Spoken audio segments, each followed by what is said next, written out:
그리고 말씀 안 드린 게 하나가 EU경제죠. 최근에 뉴스에 나오는 걸 보시면 됩니다. EU경제란 최근에 유로화 이거 계속 사용해야 돼? 왜 그럴까요? 유로화를 사용한다는 것은 재정적인 문제가 포함된다는 이야기예요. 그러니까 국가별로 재정의 목적과 쓰는 방향이 틀리는데 이 유로화를 쓰게 되니까 모든 국가들이 EU에서 만든 일정한 재정 부채 규모의 기준에 만족시켜야 되는 재정 정책을 써야 되거든요. 이제 그러다 보니까 국가별로 상이한 어떤 경제 환경에 따라서 이탈리아나 그리스 같은 쪽에서는 벌써 GDP 대비 국가 부채가 또 100%, 110%를 넘어가고 있다. 부실 가능성이 있다는 지적들이 신문에 나오고 있거든요. 거기에 따라 덩달아서 유로화 이거 18개국이 쓰고 있는데 이거 쓸 필요가 있나라고 하는 질문도 나오고 있어요. 브렉시트 하는 바람에 영국 경제는 망했죠. 오죽했으면 식민지로 가지고 있던 인도계 사람이 수상이 될 정도가 돼버렸습니다. 이제 그런 식이 되다 보니까 유럽 경제도 지금 뭐라 그럴까요? 겉은 아름다운 과일처럼 보이는데 금리도 내리고 이제 뭐 전쟁이 끝나면 유럽 경제는 부활할 수 있다라고 하는데 그렇지 않아 보입니다. 이만큼 이 미국 경제의 달러 패권 이 얼마나 중요한 건지를 이제는 어느 정도 세계 경제가 이해를 하는 것 같고 팬데믹으로 공급 사슬이 무너졌을 때 결국 살아남을 수 있는 국가 경제는 많지가 않다. 미국 하나 정도 될 것 같다. 독일 경제도 올해는 0%대 그리고 내년에 1.1%라고 하지만 독일 경제도 결국 중국에 의존하는 경제다 보니까 상당히 어려움에 처해 있는 상황인 것 같습니다. 상반기를 제가 요약해 드렸는데 하반기는 여기에 변수 하나를 더 집어넣으면 됩니다. 그게 뭐냐면 미 대선이죠. 자세한 설명은 제가 자꾸 제 개인 채널을 언급해 드려서 죄송한데 경제단판이라고 하는 채널에다 제가 오늘 녹화를 마치고 왔습니다. 그래서 그쪽에 들어있는 내용을 참고를 하시고 옹달 책방에서 전해드리는 내용은 제가 요약하는 형태로 말씀을 드렸으면 합니다. 미 대선의 결과가 어떻게 되느냐에 따라서 시나리오가 갈리겠죠. 이거는 뭐 가장 쉬운 시나리오죠. 바이든의 민주당이 되느냐 트럼프의 민주당이 되느냐. 그 이전의 질문이 또 하나 있겠죠. 바이든이 대선에 나올 것이냐 아니면 다른 후보가 나올 것이냐. 저는 100% 다른 후보가 나올 거라고 말씀을 드렸습니다. 바이든 체제로서는 트럼프를 이길 가능성이 거의 지금 현재 없기 때문에 그럼 누가 나올 것이냐 문제가 있는데 현재 부통령인 해리스는 지명도라든지 인지도가 그렇게 높지가 않기 때문에 아마 뭐 본인은 뭐 바랄지는 모르겠습니다만 전혀 민주당 안에서는 생각이 없는 것 같아요. 그럼 누구냐? 주지사 한 6명 후보가 있습니다. 캘리포니아의 유섬 주지사, 그다음에 미시간주의 휘트머 주지사, 콜로라도의 폴리스 주지사, 이런 한 6명 정도 주지사가 있고요. 한 4명 정도. 그다음에 지금 가장 월스트리트저널에서 설문조사를 해보니까 핫한 사람이 하나 있어요. 그게 바로 오바마 대통령의 전 부인 미셸 오바마. 그래서 만약에 미셸 오바마가 나온다 그러면 대선에서 트럼프를 거의 뭐 6%, 7% 차로 이긴다는 설문조사까지 나오고 있기 때문에 백악관에서 성명이 나오기는 바이든은 물러설 일이 없다라고 하지만 바이든 대통령이 결정할 문제이기 때문에 당연히 보좌관들은 그렇게 이야기해야 되는 거고요. 저는 100% 대체가 될 것이다 그렇게 보여집니다. 그래서 만약에 공화당 트럼프가 된다면 이제 몇 가지 정책들을 논의해야 되겠죠. 금리 정책은 어떻게 될 것인가, 환율 정책은 어떻게 될 것인가, 관세 정책은 어떻게 될 것인가, 그리고 트럼프가 이야기하고 있는 이민 정책은 어떻게 변할 것인가, 기후 환경 관련된 정책은 어떻게 변할 것인가, 이런 모든 것들이 트럼프가 지금까지 말한 바를 생각해 봐야 될 겁니다. 가장 중요한 것은 부자 감세가 지속될 가능성이 크다. 그래서 경제는 오히려 주식시장은 오히려 상당히 좋을 거다. 왜? 전에도 말씀을 드렸습니다만 미국 주식의 인구의 10%가 상위 10%가 미국 전체 발행 주식의 80%를 들고 있기 때문에 결국 부자 감세라는 말은 주식시장이나 실물시장에서 당연히 부자들을 위한 감세이기 때문에 낙수 효과를 기대하는 트럼프의 저 이야기가 중요할 것이다. 뭐 신문지상으로 많이 보셨죠. 트럼프가 대통령 재임기에 행한 여러 가지 일에 대해서는 형사 기소가 될 수 없다라고 하는 면책 특권이 대법원으로부터 나왔기 때문에 트럼프는 날개를 달았죠. 하지만 많은 국민들은 이미 트럼프가 거짓말장이고 저 사람이 대통령이 되었다가는 미국의 21세기 리더십이 소멸될 수도 있다라는 그런 위기감을 분명히 가지고 있습니다. 따라서 제가 보는 관점에서는 아마 민주당이 조만간에 새로운 후보를 극적으로 내지 않을까 저는 그렇게 생각이 들고요. 그러면 만약에 바이든이 대통령이 당선이 되면 주식시장은 떨어지느냐, 비트코인 가격은 하락하느냐, 미국 금리는 인하될 것이냐, 또 재정수지나 경상수지 쌍둥이 적자 문제는 해결될 것이냐라는 문제가 이제 남을 건데, 아마 제가 앞에서도 말씀드렸습니다만 경제정책이라고 하는 건 스냅샷으로 만들어지는 게 아닙니다. 미국 상원의원, 하원의원 몇 사람이 민생 그런다고 민생 경제가 좋아지지 않고요. 대통령이 민생 그런다고 뭐 참외 가격이 갑자기 뭐 한 개 1,000원 하던 게 100원 되고 이러지는 않습니다. 그러면 그거는 꾸준한 어떤 정책의 결과로 나타나는 현상이기 때문에 바이든 대통령이 펼쳤던 지난 3년간의 4년이 조금 넘었죠. 3년이 좀 넘었죠. 3년 6개월간의 경제 정책을 놓고 보면 상당히 그 바닥을 다지는 그런 형태의 성장을 보이고 있기 때문에 제가 볼 때 2기에 만약에 민주당 정권이 이 정권을 잡는다면 민주당 정권은 AI와 관련된 여러 가지 법안들과 기술적인 문제에 투자를 할 것으로 보여집니다. 따라서 주식시장은 뭐 트럼프가 되든 또는 민주당의 다른 후보가 되든 큰 차이가 없을 것이다. 오히려 지속 가능성을 놓고 보면 트럼프보다는 민주당 쪽의 대통령이 추구하는 AI 관련된 기술들, 데이터 산업 보호, 개인정보 보호, 뭐 디지털 정보통신 산업, 우주 산업, 기타 등등이 아마 더 안정적으로 성장할 수 있는 주춧돌을 놓는 그런 기회를 가질 거라고 저는 보여집니다. 그래서 제가 흔히 말씀드렸잖아요. 저는 한국 주식 투자할 생각 전혀 없습니다. 그래서 미국 투자를 한다면 적어도 10년은 놓고 보시라는 내용이고요.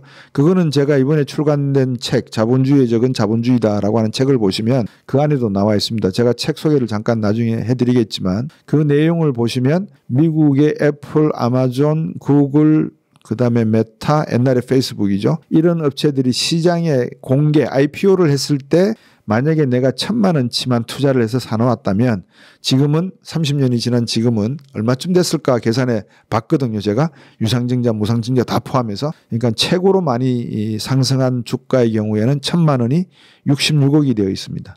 그 정도로 미국의 주가의 가치는 성장주이면서 동시에 가치주다. 왜? 세계의 모든 과학기술, 산업, 과학기술의 선도주자 역할을 하고 있고 거기에다가 좋은 말을 타고 달려야 되지 않겠어요? 적토마를 타고. 그 적토마의 역할을 하는 게 바로 달러입니다.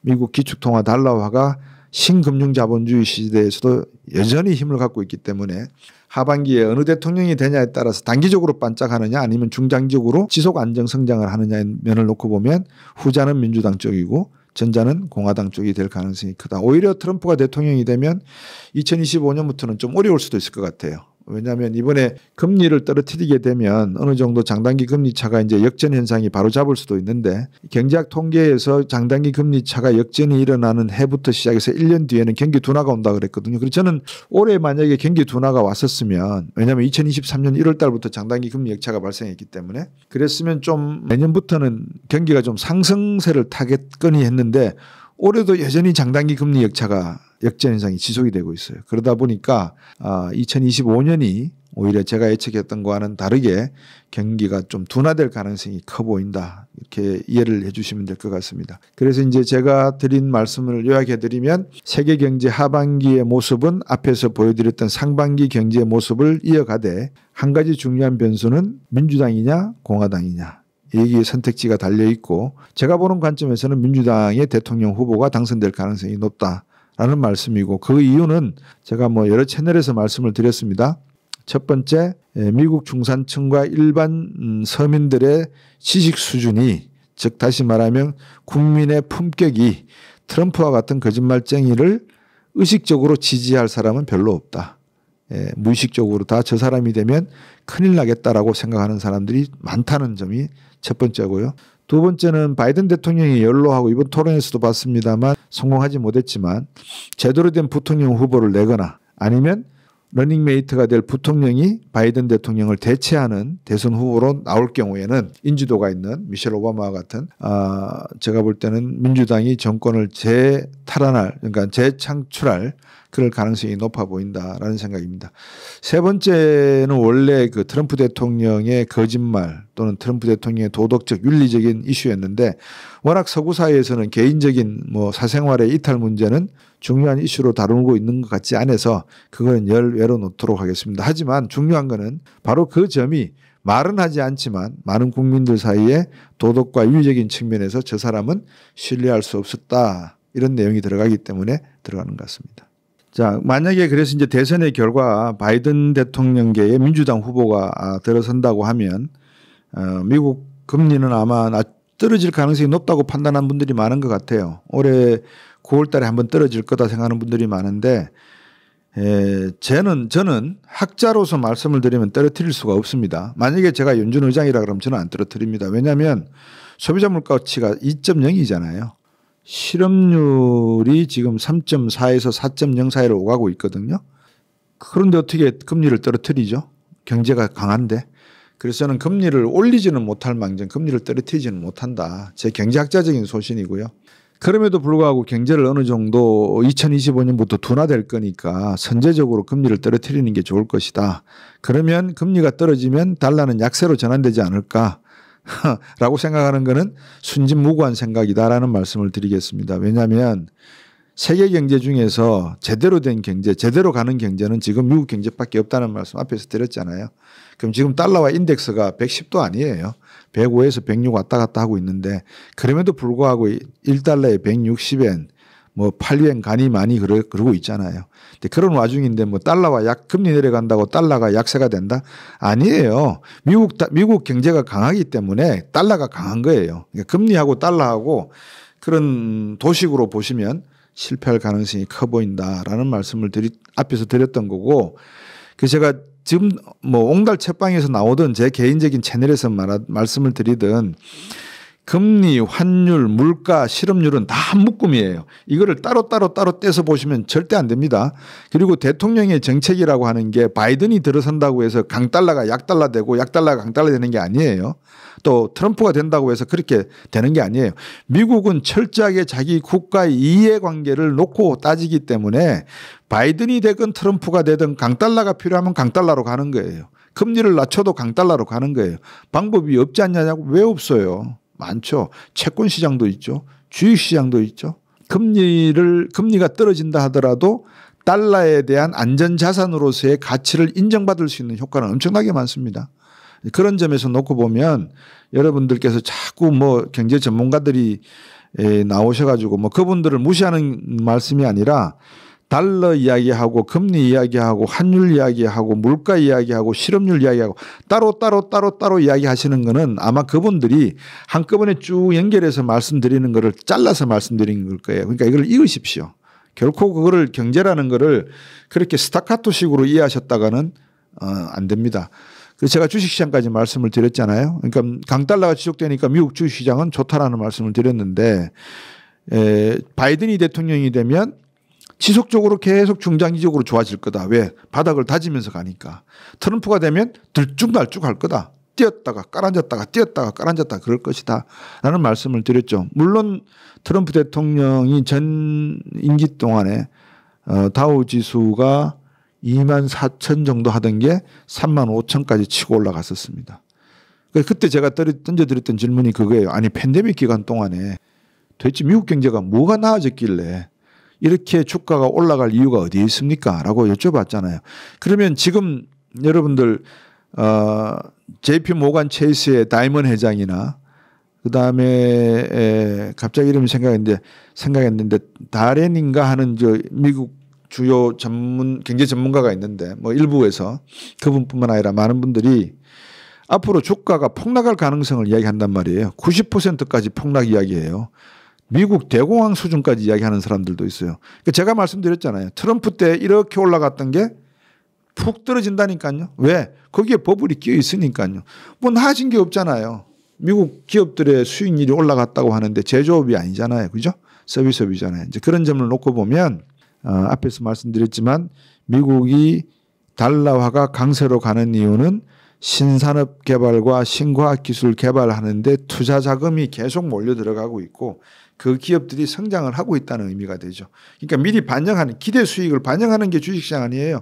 그러니까 반영하고 있기 때문에 주식시장이다. 근데 바이든과 트럼프, 민주당과 공화당의 차이점은 바이든은 올라가는 속도가 느리게 완만하게 계단식으로 올라가든지 이렇게 올라간다면 한 10년 지나고 나면 이만큼 올라가 있겠죠. 트럼프는 쭉 올라갔다가 풍 떨어졌다가 쭉 올라갔다가 풍 떨어졌다가 할 수 있는 그런 위험성이 있는 후보다. 이렇게 보시면 될 것 같아요. 그렇다고 해서 뭐 달러화가 안전자산으로 효과가 없냐? 그렇지 않죠. 올라갔다 풍 떨어지면 어느 게 안전자산 어디로 와요? 그것만 아니면 달러죠. 뭐 다른 거 있나요? 비트코인요? 그거는 뭐 다른 채널에서 제 경제 단판을 참고하시든지 보시면 될 것 같아요. 그래서 미국의 달러화는 기축통화로서의 지위는 공고하다는 이야기가 이미 뭐 저는 수없이 말씀을 드렸고, 그러니까 이제 여러분들 중에서 당신 친미주의자냐 뭐 이런 말씀도 하시던데 뭐 마음대로 해석하십시오. 어쨌든 달러화는 대체할 수 있는 안전자산이 존재하지 않는다. 따라서 강세는 세계 경제가 위태로울 때마다 더욱더 뚜렷해질 것이다. 그렇게 보시면 좋을 것 같습니다. 그래서 아마 2025년 경제가 조금 더 관심이 있는데, 저도 이제 책을 또 준비하면서 2025년 경제를 어떻게 전망할지에 대한 이제 고민이 좀 짙어지고 있습니다. 과거에는 상당히 쉽게 생각을 했는데, 최근에 지금 미국 경제의 양상을 보면서 또 일본 경제, 한국 경제, 중국 경제 이 삼국 간의 경제의 어떤 지형 변화, 이거를 보면서 파인 튜닝으로 갈 거냐, 미세 조정으로 갈 것이냐, 아니면 사이즈믹 시프트라고 해서 지각 변동으로 갈 것이냐, 아마 그 문제가 하반기 경제, 미 대선의 향방에 중요한 하나의 바로미터가 되지 않을까, 이제 그렇게 보고 있습니다. 제가 한국 산업과 기술에 대해서 조금 더 말씀을 드려야 될 부분이 있는 것 같아요. 이제 앞에서 제가 분명히 한국 경제는 환율 문제에서 중국과 일본에 비해서 눈치를 보고 있는 상황이다라고 말씀을 드렸고, 그 눈치를 본다라고 하는 표현이 적절치 않을 수는 있지만 가계의 체감 물가와 장바구니 실질소득 물가, 실질소득 같은 걸 비교해 보면 상당히 위험 요소가 많아요. 중간중간에 전기값 오르겠죠. 한전이 마이너스 적자잖아요. 계속해서. 두 번째, 조만간에 기름값에 부과됐던 세금 면제해 주는 부분 다시 복원시킨다는 뉴스 아마 들으셨을 거예요. 그럼 기름값 올라가겠죠. 지금 우기가 접어들었는데 조만간에 이제 기후 엘니냐 현상으로 인해서, 기후 변화로 인해서 농작물의 변화가 올 건데, 이미 미국 쪽에서는 올해 옥수수 밀 재배가 많이 줄어들 것이다. 그래서 원자재 가격과 곡물 가격의 급등 가능성을 이야기하고 있고요. 이런 모든 것들이 어떤 요인이죠? 그렇죠. 물가 상승 요인이죠. 그럼 하반기에 물가 상승 요인이 남아 있습니다. 그러면 금리를 올리나요? 내리나요? 금리를 내려주는 게 좋지 않습니까? 왜냐하면 물가가 오르면 많은 서민 경제들이 어려워지고 가계부채도 감당하지 못하고 물가까지 오르면 실질소득이 마이너스로 돌아서면 큰일 날 건데요. 그렇죠. 뭐 가장 쉬운 도시가 아니겠습니까? 근데 미국 같은 경우에는 그렇게 할 어떤 여력이 있잖아요. 기축통화국이고 돈들이 막 안으로 들어오고 있으니까 그 돈이 내 돈이 아니더라도 일단 내 자산으로 꽂히잖아요. 내 은행 계좌에 딱딱 꽂히면 그거는 부채인 동시에 자산이잖아요. 그러니까 미국은 마음대로 쓰는 거예요. 옆 나라에 망하든지 말든지. 근데 우리나라는 사정이 틀리지 않습니까? 더 중요한 거는 우리나라 어떤 대기업 총수가 미국을 다녀오셔서 한 말씀이, 야, 내가 미국 가보니까 요즘 미국 사람들은 AI 이야기만 하더라. AI 투자해야 되겠어. 8조 원. 저는 이 말을 듣고 기가 차서 정말 말이 안 나옵니다. 왜? 뭐 했어요 그동안에? 제가 박사학위 논문 쓸 때 이미 저는 AI 계량 프로그램을 돌려본 사람이거든요. 그러면 기업 총수가 아니었다 하더라도 재벌 2세들 아니었나요 그때? 그럼 재벌 2세 수업을 받았을 거 아닌가요? 미국 가서 공부하고 다 했지 않아요? 그런 사람들이 지금 야, 내 미국 가니까 AI야. 이제 AI 투자해야 되겠어. 8조 원. 정말 기가 차고요. 두 번째 기가 차는 거는 중국이 반도체 따라잡겠다고 투자한 돈이 140조 위안인지 원인지 모르겠습니다. 제가 지금 헷갈리는데 위안이라고 봐야 될 것 같아요. 그 정도 규모를 투자를 해도 삼성 반도체 지금 못 따라잡고 있습니다. 기술 격차가 5년이라 그러거든요. 삼성 반도체하고 뭐 비메모리 쪽은 모르겠습니다. 뭐 화웨이나 뭐 BYD 이런 애들이 뭐 개발하고 있는지 모르겠습니다만 어쨌든 메모리 반도체만 놓고 보더라도 삼성과 기술 격차가 5년이라 그래요. 반도체 굴기 이야기했잖아요. 반도체 시장도 140조 위안이나 원을 투자해도 못 따라잡는데 AI를 8조 원 투자한다고 따라잡겠다고요? 장난하는 겁니까 지금? 무슨 뭐 구멍가게 이야기하는 겁니까? 다시 말씀드리면 어떤 기업을 제가 특정해서 지금 비판하는 게 아니라 대한민국 기업가들의 기업가 정신이 이 정도밖에 안 되는가라고 하는 것은 상당히 미래 젊은 세대들에게는 위험한 이야기들입니다. 왜? 직업을 만들어내는 게 누구예요? 기업이잖아요. 그러면 기업이 전문 경영인에게 맡겨져 있나요? 창업주 세대들에게 맡겨져 세습되고 있잖아요. 그럼 그 사람들이 정신 차려가지고 기업가 정신을 새로운 세대에 맞게 새로운 문화로 탈바꿈시켜줘야 되는 거 아닌가요? 근데 지금 하는 게 미국 갔다 오니까 야 AI가 하두더라 8조 원 투자해. 예 알겠습니다. 8조 원 투자. 이게 정치에서도 나타나는 형태가 똑같은 거예요. 그 누구도 10년, 20년 전에 앞으로 미래에 AI가 중요해질 것 같으니까 우리 텔레콤이 개인정보를 많이 취급할 수 있으니까 이 개인정보법에 대해서 정부와 이런 문제를 협의해서 우리가 데이터 센터를 지어서 데이터 센터 안에 SK텔레콤이 가지고 있는 플랫폼들을 여러 개를 만들어 가지고 의료, 교육, 문화, 관광, 해외여행 이런 플랫폼들 데이터 센터를 집적을 해서 미래 AI 산업 기술에 상당히 중요한 자료를 쓸 수 있을 것 같은데 여기에 투자하시면 어떻겠습니까? 라고 한 사람이 없었다면 있었지도 않겠죠. 예, 없었을 겁니다. 근데 있었다 하더라도 총수가 뭔 소리 하고 있는 거야? AI가 뭔데? 아마 그랬을 거예요. 그러니까 안 된다는 겁니다. 그래서 미래 세대에게는 희망이 없는 거예요. 비전을 제시하는 사람이 아무도 없잖아요. 정부가 제시를 합니까? 기업이 제시를 합니까? 그러니까 미래 세대에게는 이렇게 잡을 늘릴 수 있는, 잡을 늘린단 말은 성장을 한다는 말 아니겠어요? 그럼 대한민국은 최소한 4%의 경제 성장을 해야지만 꾸준한 직업군이 생기고 새로운 직업이 창출되는 거예요. 옛날 직업들은 버리고, 왜 버린다는 표현을 썼지만 중국이나 이런 개도국에게 던져주면서 우리 기업들을 해외로 내보내서 암흑물질을 만들고, 그죠? 눈에 보이지 않는 제조업 공장들 보내면 될 거 아니에요. GNP에는 들어오는 거잖아요. GDP는 안 들어와도. 거기에는 보내고 여기는 소위 말해서 알짜 서비스업이라든지 과학기술 분야의 직업군을 만들면 되지 않겠냐. 단순한 생각이라고 말씀하실지 모르는데 10년 정도 투자를 하지 않고서 그런 기술이 나오나요? 안 나온다 이거죠. 그래서 제가 자꾸 말씀드렸던 게 기초과학, 기초교육 이런 말씀을 드리는 겁니다. 이게 되지 않고 있는데 그러니까 어디로 가요? 의대 정원 2,000명. 이거 정치적인 거 아니에요? 그렇잖아요. 선거 도구 나오는 건 정치적인 거죠. 그러면 의대 정원 2,000명 늘리면은 지금 AI 근데 미국이 뭐라 그러죠? 반도체 새로 하려고 그러니까 누가 없대요? 사람이 없다 그러잖아요. 다시 학생 뽑고 가르치자고 지금 미국 대학은 지금 그러고 있거든요. 그러면 우리는 AI 산업에 투자하겠다 그러면 뭐부터 해야 돼요? AI 교육, 대학에서 가르칠 수 있는 사람을 길러내야지 AI라고 하는 회사를 만들 때 취직을 시켜줄 거 아니에요. 없잖아요. 이런 가식적이고 위선적이고 정치적인 발언들은 저는 결코 대한민국 경제에 이롭지 않다라는 말씀을 다시 한번 드리는 겁니다. 그래서 한국 경제는 제가 볼 때는 암울하다. 뭐 어떤 분들은 저보고 그러더라고요. 당신은 왜 자꾸 부정적인 이야기만 하느냐. 저를 잘 모르시잖아요. 개인적인 친분을 가진 분들에게 여쭤보세요. 제가 긍정적인 사람인지 부정적인 사람인지. 부정적인 게 아니라 보이는 거잖아요. 눈앞에. 개인도 10,000시간 투자라는 법칙이 있고요. 10년 동안 투자를 해야지만 뭔가 하나를 이루어낸다는 것은 상식의 상식입니다. 그런데 아무것도 해놓은 것도 없이 갑자기 갔다 와서 야 AI가 중요해 AI 해. 그러니까 안드로이드가 와서 이거 우리 같이 개발합시다. 삼성 스마트폰에 좋겠습니다라고 가져와서 안드로이드 소개해도 필요 없어. 던져버렸던 게 삼성전자 아니었어요? 그게 무슨 재벌 기업이고 기업가 정신입니까? 젠슨 황이 돈이 모자랄 때 일본 기업가가 500만 달러를 투자해서 지금의 엔비디아가 됐다는 거 아니겠어요? 500만 달러예요. 500만 달러. 그게 선진국과 후진국 기업가들의 차이입니다. 미리 선제적으로 어떤 기술이 발전할 것인가를 동물적 감각으로 더듬이로 끄집어낼 수 있는 기업가 정신이 필요하다. 기업가 정신이란 뭐냐? 새로운 산업과 업종을 창출해내는 게 기업가 정신입니다. 창조한다, 창출한다는 것은 혁신한다는 의미가 됩니다. 혁신한다는 의미는 5개가 있다고 그랬잖아요. 재료의 혁신, 시장의 혁신, 공정의 혁신, 조직의 혁신.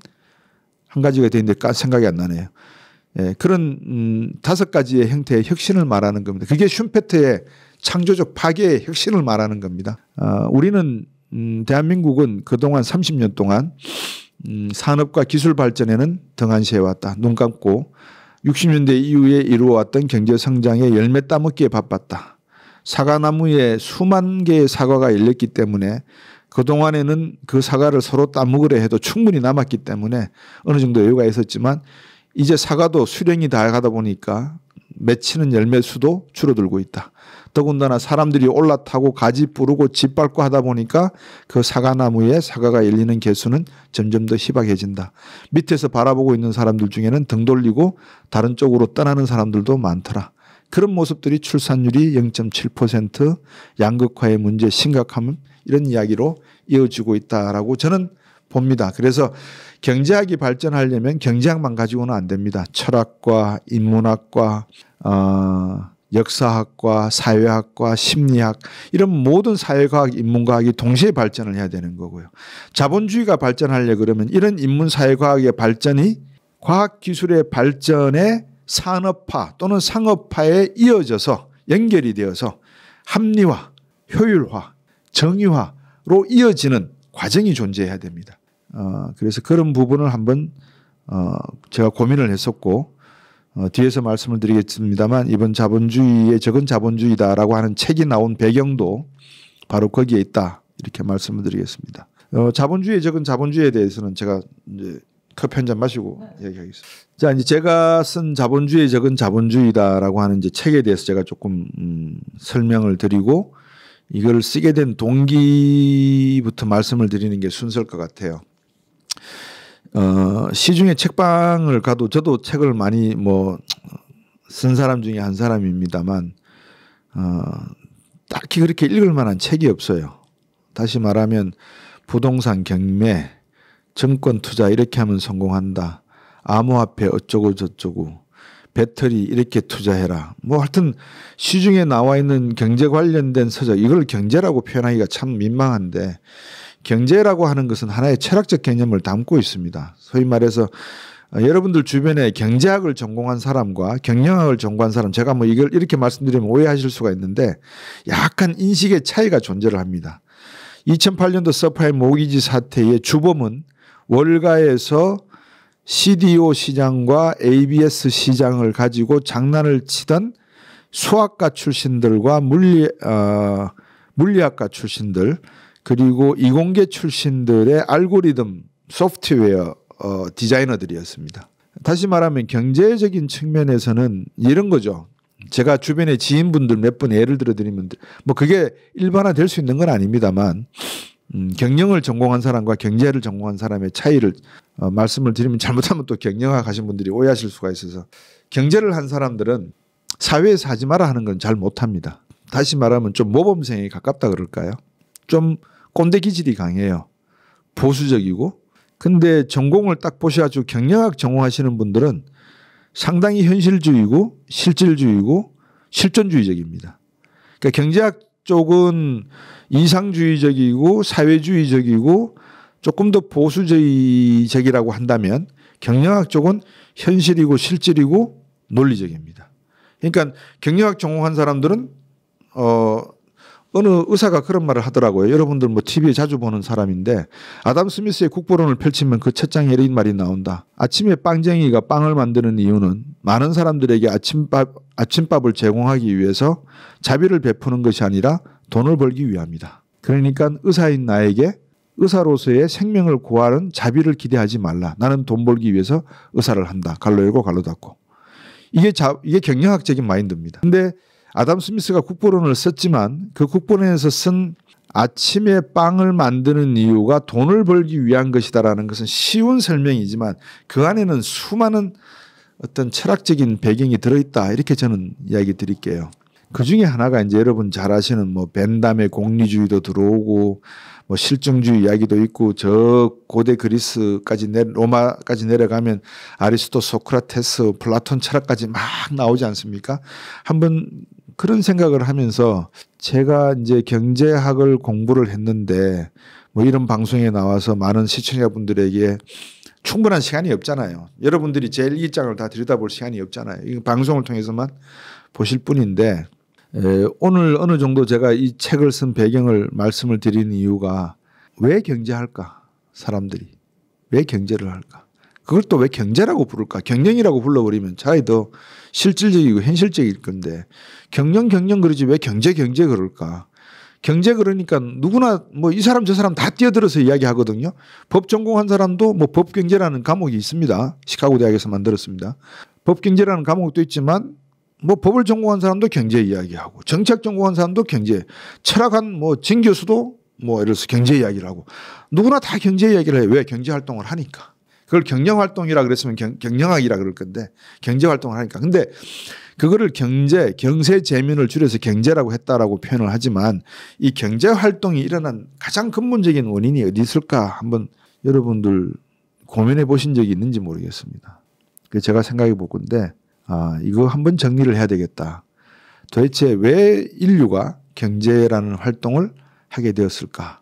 그래서 제가 이제 이 책을 쓰기를 시작을 했습니다. 근데 이제 쓰면서 한 양이 좀 방대하죠. 왜 방대하냐면 유발 할라리도 이렇게 두꺼운 책을 쓰고 다이몬드도 뭐 총균세라는 거 뭐 700페이지, 800짜리 책을 쓰는데 나는 왜 못 쓰냐? 뭐 그 책 페이지 수를 채우기 위해서 썼다는 게 아니고 이야기를 전개하는 걸 제가 다 읽어봤거든요. 총균세도 읽어보고 유발 할라리 책도 읽어보고 다 읽어봤는데 초점을 모르겠어요. 제 개인적으로. 예를 들면 총균세 그러면 총은 전쟁이고요. 균은 질병이고 세는 기술이에요. 만약에 철기 시대에 돌에서 아이언을 끄집어낼 수 있는 용광로를 만들고 그 철을 분리해서 이렇게 인출해내는 기술이 철기 시대의 특허권을 가질 수 있었다 그러면은 그 후손들은 지금 뭐 록펠러를 뛰어넘는 자산가가 되어 있지 않겠어요? 근데 그런 게 없었단 말이에요. 그냥 본능적으로 만들어진 거예요. 어쩌다 보니까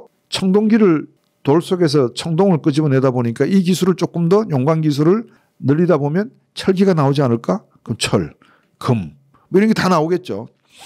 그래서 이제 제가 그런 것들을 생각을 하다가 이게 뭘까? 필요에 의해서 만들어졌겠지. 인간이 필요 없는 걸 갖다 쓰는 거 보셨나요? 없죠. 필요에 의해서 만들었던 것 같아요. 왜 필요했을까? 철기 시대에 철이 왜 필요했지? 질병 때문에? 과학기술 때문에? 가능. 질병 때문인가? 왜지? 그러면 전쟁 때문에? 그거는 충분해. 그러면 전쟁, 과학기술의 발전이었단 말이죠. 그럼 왜 전쟁하고 과학기술을 발전시켰을까? 왜? 이제 이 질문을 계속 제가 따고 들어가서 세 가지를 제가 책에서 이야기하고 있습니다. 첫째, 사람은 태어나자마자 생존의 본능을 가지고 있다. 생존 본능입니다. 그다음에 생존하기 위해서 인간이 하는 행동 중에 가장 근원적이고 본질적인 행동이 이동입니다. 다시 말해서 수렵 생활을 한다는 것도 왔다 갔다 하면서 뛰놀아야지 뭐 생선을 잡든 사냥을 하든 할 수 있지 않겠어요? 그리고 한 곳에 오래 머물 수 있는 게 아니라 기후가 좋은 곳을 향해서 늘 이동을 하게 되겠죠. 그래서 이동을 하게 돼요. 그러면 이동을 하게 되면 그 다음에는요. 이동하게 되면 그쪽에 사는 사람들이 이미 있겠죠. 그럼 그 사람들과 전쟁을 하든지 뭐 평화로운 협정을 맺든지 해서 같이 어울려 살아야 되지 않겠어요? 그게 제가 동화라고는 표현을 써서 동화. 저는 인류의 발전의 역사의 세계 핵심은 총균세와 비견될 걸로 생존과 이동과 동화 이 세 가지가 인간의 본능이었다라고 말씀을 드려요. 그중에 이제 하나씩 생존 문제를 경제와 연결시키고 또 이동의 문제, 동화의 문제도 경제라고 하는 그 인간의 또 본능에 부합되는 내용으로 제가 말씀을 드리고 있습니다. 이렇게 간단히 설명을 하나 드릴게요. 구석기 시대의 생산량과 신석기 시대의 생산량은 차이가 나겠죠. 근데 많이 나지는 않을 겁니다. 석기 시대니까. 근데 분명하게 석기 시대와 청동기 시대 또 청동기 시대와 철기 시대의 생산량은 엄청난 차이가 날 겁니다. 그럼 생산량의 차이가 난다는 건 어떤 결과를 가져올까요? 생산량의 차이가 난다. 먹여 살릴 수 있는 식량을 더 많이 만들어내고 사냥을 더 많이 해서 짐승을 더 많이 잡을 수 있다. 그러면 어떤 결과가 나타나죠? 그렇죠. 종족이 더 많아지겠죠. 사람 수가. 사람 수가 늘어날 만큼 식량 생산과 사냥의 양이 많이 늘어났다. 그래서 인간이 많이 늘어났다. 근데 철기 시대에 들어와서 시대가 바뀌고 문명이 바뀌면서 구석기, 철기, 청동기, 철기 오면서 인구 증가의 수와 함께 새로운 부가 만들어지잖아요. 증산이 됐다는 말은 그만큼 생산량이 늘어났다는 말 아니에요. 그러면 이 늘어난 양을 어떻게 하죠? 버립니까? 어떻게 합니까? 저장해야 되지 않겠어요? 저장하든지 아니면 어떻게 해요? 필요한 것과 물물 교환하겠죠. 예. 그걸 물물 교환하려면 어떻게 해야 돼요? 참하고도 다큐멘터리를 보셨는지 모르지만 뭐 죽을 고비 넘겨가면서 물물 교환하러 수십 킬로를 수천 킬로를 이동을 합니다. 당나귀에다가 물건을 싣고 이제 그런 형태의 이동을 벌어지더라고. 그 다음에 또 남는 건 어떡할까요? 저장을 해야 되겠죠. 뭐. 그러면 여기서 새로운 개념이 하나 생기죠. 어떤 개념이 생길까요? 재산이라고 하는 개념이 생기고요. 사유라고 하는 개념이 생길 것 같아요. 그러니까 사유재산이겠죠. 그럼 사유재산이 많은 사람이 누굴까요? 족장이 많지 않겠어요? 동화하는 과정에서 이동하는 과정에서 힘을 가진 사람에 가까운 사람들이 더 많은 걸 가지지 않겠어요? 인간의 본능이 그렇잖아요. 인간의 본능이 내가 힘을 많이 가지고 생산을 많이 했으니까 야 너희들 나눠 가져라고 했다면 불교도 없었고 기독교도 나올 필요가 없고 가톨릭도 필요 없고 종교가 필요 없지 않겠어요? 근데 인간의 본능은 내 것입니다. 그래서 이제 그런 과정을 놓고 보니까 자본주의의 본질은 욕망. 그러니까 이제 6월 달이 끝났으니까 상반기는 끝났죠. 이제 2분기가 끝났으니까 2분기 끝난 시점에서 미국 시장과 세계 시장 경제를 놓고 보면 미국만이 홀로 가는 경제였다라고 말씀드릴 수 있겠고, 미국만이 홀로 가는 와중 속에서 유럽은 이제 전전긍긍하는 형태였고, 중국은 오리무중 도대체 어떤 일이 벌어지고 있는지 너무 안개가 많이 끼어 있는 상태였고, 일본도 마치 잘 나가고 있는 것처럼 보이지만 좀 냉정하게 말씀드리면 속빈 강정의 모습을 띠고 있었다는 거. 한국 경제는 한중일 관계 속에서 찾아봐야 될 점이 하나가 있고, 또 한미일 관계 속에서 찾아봐야 되는 점이 있는데, 제가 제 경제 단판 유튜브에서도 말씀을 드렸는데, 우리나라 경제에는 정책의 목표와 비전이 상실된, 실종된, 또 불확실한 그런 상황이 지속되다 보니까 도대체 뭐 때문에 경제를 하고 있는지에 대한 그 목적의식이 불분명해지고 있는 그런 상황. 이게 뭐 이번 정부뿐만이 아니라 문재인 정부를 비롯해서 과거 역대 정부의 저는 이제 잃어버린 30년을 굳이 찾자면 뭐 이 의견에 동의하시 않으실 수도 있는데, 김영삼 문민정부부터 시작을 해서 김대중, 노무현, 이명박, 박근혜, 문재인, 그리고 지금 현 정부까지 7번의 정부가 들어섰고 7번에 6번째는 중간에 3년 차에 탄핵이 다 있으니까 약 30년이 넘었죠. 사실상 IMF 외환위기 이후에 한국 경제는 김대중 정부 당시에 외환위기를 탈출했다 선언을 했고, 노무현 정부 때는 한미 FTA를 추진하는 등 나름대로 역할을 하려고 노력을 했지만, 이 국민들의 의식 수준과 어떤 정치적인 이데올로기적인 편향성, 그리고 정신적인 파시즘을 추구하는 진영 간의 논리, 이런 대립으로 국민들을 서로 이렇게 이간시켜 놓다 보니까 경제하려는 의지가 많이 실종된 상태에서 잃어버린 30년이 우리도 모르는 사이에 일본처럼 이미 지나가고 있다, 이렇게 평가가 되는 것 같아요. 그래서 이제 이 부분에 대해서 상반기를 요약을 하면 뭐 상당히 근시안적이고 단편적인 거기 때문에 저는 이렇게 말씀을 드리면 어떨까 싶습니다.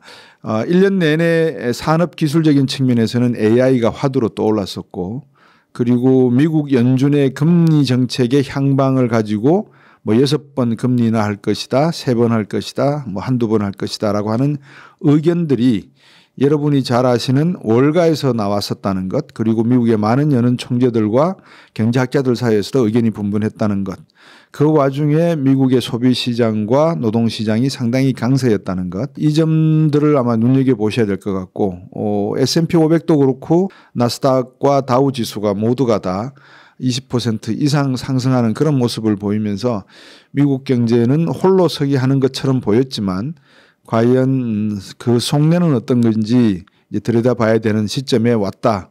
아마 이제 본격적인 미국 경제의 실체가 드러날 시점이 이번 하반기부터 내년 상반기까지가 아니겠는가, 그렇게 예측되겠죠. 한미일 관계에서 중요한 거는 미국이 이 IRA 법안이라든지 칩스 법안, 기후환경 관련된 여러 가지 법안들을 가지고 소위 미국화를 시도하면서, 그러니까 트럼프 정책 때 The Great American Again이라고 하는 그 슬로건이 바이든에 와서 결코 국가 이해관계에 배치되지 않기 때문에 그대로 존속되고 있다.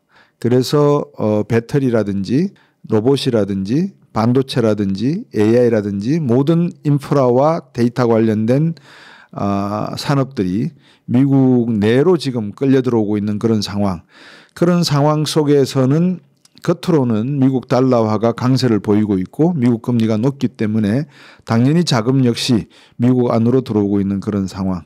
이제 그런 상황 속에서 미국 경제가 호황일 수밖에 없죠. 저번에도 말씀을 드렸습니다만 1분기에 기업들의 유보 자금, 현금성 유보 자금이 4조 1천억 달러라고 제가 말씀을 드렸고, 가계도 약 3조 달러 자금을 가지고 있기 때문에 소비가 결코 줄 수가 없는 그런 상황이라는 거 말씀을 드렸고, 자, 이렇게 미국이 홀로 서기 하는 것처럼 보이는 와중에 과연 일본의 모습은 어땠는가를 들여다보시면, 일본도 미국 따라서 하느라고 TSMC를 구마모토 현에다가 유치를 하면서 반도체 산업의 부흥을 부르짖고 있는 그런 상황이었지만, 중요한 거는 지금 일본 달러 N 환율을 보시면 161엔을 뚫고 지나가고 있기 때문에 제가 제 개인 경제 단판이나 또 뭐 다른 방송에서 하는 유튜브 채널에서 내가 누누이 강조드렸던 게 이면찬 박사님이 말씀하셨던 일본 엔화의 160에서 200엔 시나리오가 허튼 시나리오가 아니라는 점을 지금 확인하고 있는 상황이다. 그럼 이게 무슨 문제냐? 문제가 되는 게 일본은 뭐 일본 경제사에 대해서는 제가 전문가가 아니기 때문에 간략히 말씀드리면 1945년 히로시마 나가사키 원폭우로 두들겨 맞고 곧바로 재벌 해체에 들어갔습니다. 군정은. 왜냐하면 미쯔비시나 미쯔이 같은 이런 재벌계 기업들이 결국 군수산업을 일으켜서 2차 세계대전에 전범의 역할을 하는데 중요한 역할을 했기 때문에 이제 그런 점에서 재벌 해체에 들어갔다. 지금 일본의 기업 형태는 재벌 중심의 선단 형태가 아니라 각계격파하는 그런 형태다. 그중에서 도요타 또는 혼다, 닛산 같은 자동차 회사들이 이제 주축을 이루고 있는 것이고 반도체 시장은 거의 없고 그다음에 배터리 시장도 거의 없고 그렇지만 최근에 배터리도 파나소닉을 비롯해서 미국에 공장을 짓고 있는 그런 모습들을 보이면서 결국은 두 가지를 이제 알게 됐죠. 일본 같은 경우에는 엔화를 160엔을 뚫고 지나가도록 내버려 두고 있다는 것, 미 의회는 즉각적으로 환율 조작국으로 지정했다는 것. 그렇지만 미국은 그게 하나의 쇼일 가능성이 크다는 것, 어느 정도 일본 엔화의 약세를 놔두고 지켜볼 가능성이 크다는 것. 왜? 중국을 견제할 수 있는 국가가 상대적으로 일본이라는 점에서 미국은 그렇게 할 수밖에 없는 것 같습니다. 자, 그래서 이제 일본 경제는 겉으로는 상당히 부흥하는 모습이지만 많은 분들이 골프 여행도 일본으로 가서 골프 치고 오시듯이 그만큼 지금 일본의 엔화가 약세로 전환되고 있다는 것. 그러면 경기가 좋으니까 또 약세가 되니까 환율 부분의 문제는 금리에 영향을 미치지 않겠어요? 그럼 이제 일본 금리가 상대적으로 낮다는 의미가 되기 때문에 이런 고성장은 아니지만 지속적인 성장 속에서 인플레이션을 걱정한다면 금리를 올려야 되겠죠. 금리를 올리려고 하다 보니까 국가 부채가 GDP 대비 265%. 그럼 금리를 올리면 이자 비용 부담이 결국 만만치가 않죠. 265%입니다. 자, 그러다 보니까 일본 중앙은행이 돈을 찍어내든지 아니면 가지고 있는 자산을 팔든지 해야 되겠죠. 여러분께서 뭐 잘 아시는, 제가 중언부언하는 것 같아서 조금 죄송은 한데, 왜냐하면 제 경제 단판에서도 오늘 이 방송을 말씀을 드렸습니다. 상세하게. 다시 말씀드리면 1995년에 일본 부동산이 붕괴될 때 금리가 93년부터 상승하기 시작을 했거든요. 그때 일본 내부에 큰 경제적인 싱크홀이 생깁니다. 부동산 가치가 폭락을 해버리니까. 그 가치를 메운 게 해외에 투자되어 있던 자산을 다시 일본 본토로 가지고 오는 행동이었거든요. 그 과정에서 태국, 말레이시아, 인도네시아, 한국과 같은 신흥 개도국의 유동성 시장이 급격히 바닥을 보이면서 외환위기를 맞이했던, 그래서 아시아 외환위기의 단초는 중국 부동산 경기의 몰락이었다, 이렇게 보시면 어떨까 합니다. 그래서 지금 일본 경제가 만약에 중국이 2020년까지 팬데믹이 나기 전까지 미국의 재무성 채권을 약 1조 3천억 달러 들고 있다가 최근에 7천억 달러 정도로 한 6천억 정도를 팔아치웠습니다. 그거를 누가 대신 매수했냐 그러면 일본이 매수했거든요.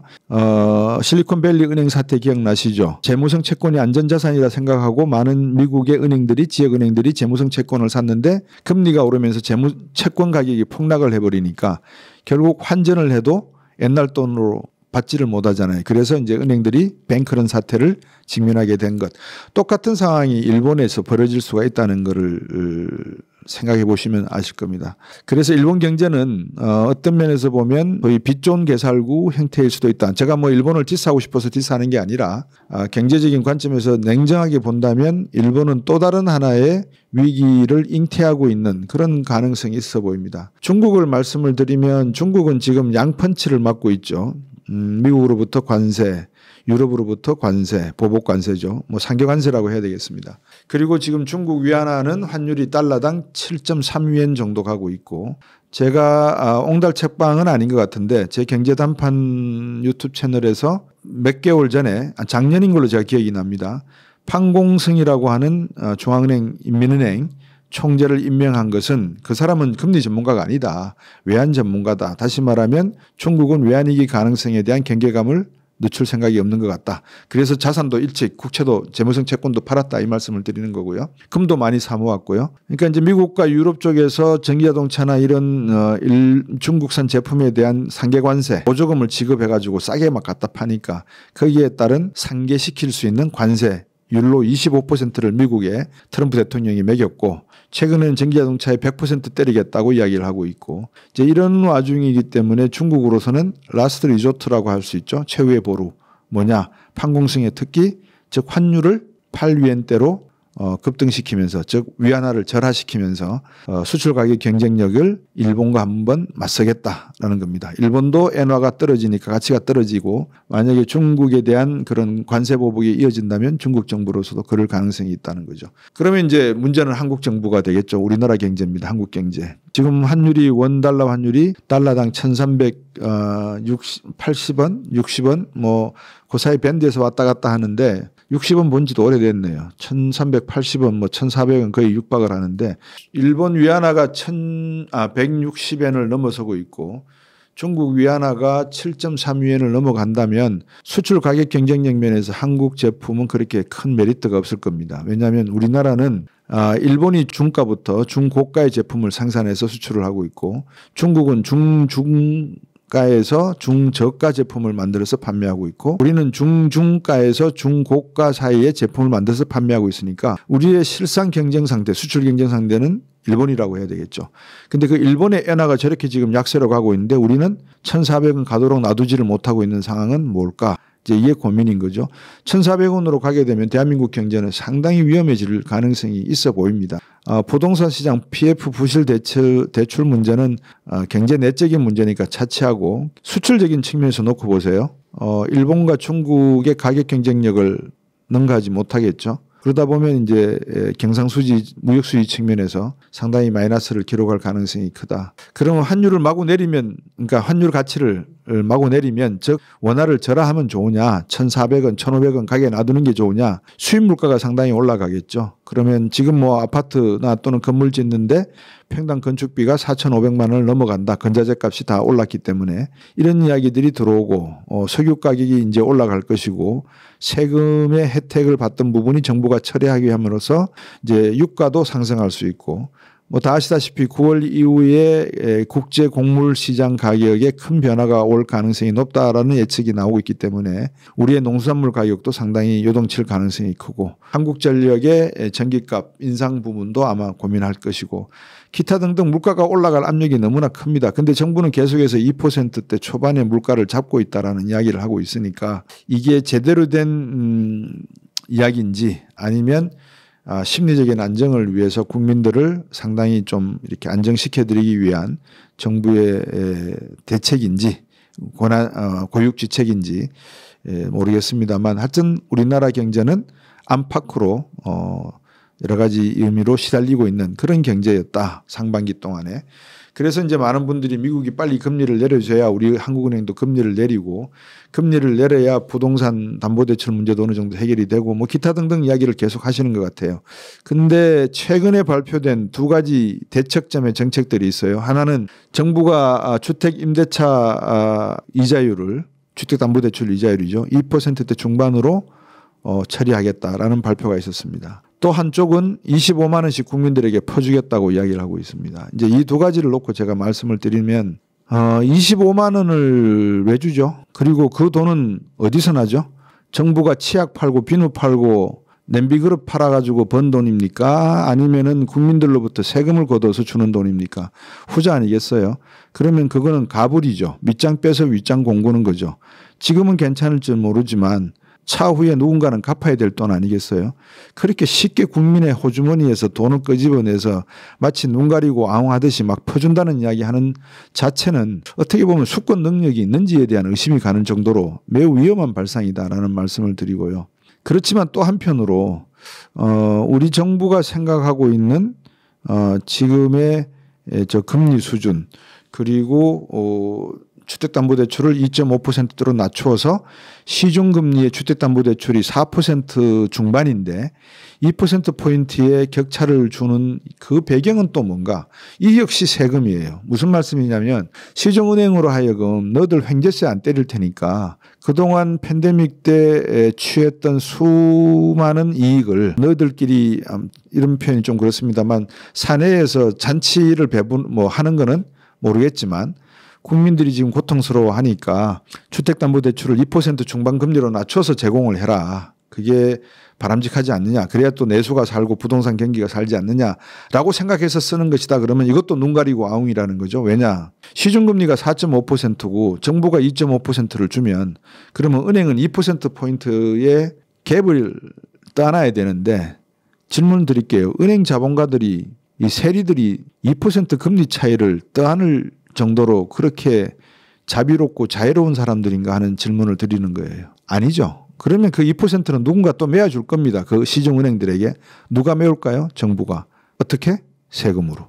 그러니까 세금을 가지고 한쪽은 오른손 한쪽은 왼손으로 이렇게 할게 저렇게 할게 하면서 결국 부담을 다 미래 세대들에게 또는 국민들에게 떠넘기는 형태의 분배 정책을 쓰면서 선심 정책으로 전환하고 있다. 이걸 갖다가 민생 경제 살리기라고 한다면 이건 정말 사기다. 저는 그렇게 보여집니다. 그래서 대한민국 경제에서 지금 가장 큰 문제는 정부가 이 대한민국 경제를 어느 방향으로 끌고 갈지에 대한 정확한 목표의식이 없다는 것.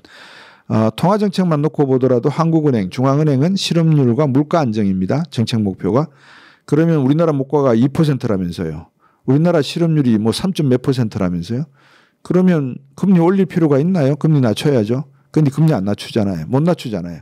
그러니까 이런 형태의 정책은 통계 지표가 잘못됐으면 통계 지표를 바로 잡든지, 예를 들어서 부동산 임대료를 갖다가 소비자 물가에 포함을 시킨다든지 뭔가 정책적 변화를 가져와서 제대로 된 시장의 신호를 참고해서 국가가 국민들에게 비전을 제시하고 이거를 따라갈 수 있는 경제적 심리적 어떤 환경을 조성해 주는 게 바람직할 것 같은데, 지금 대한민국 경제는 그렇지 못하다는 점.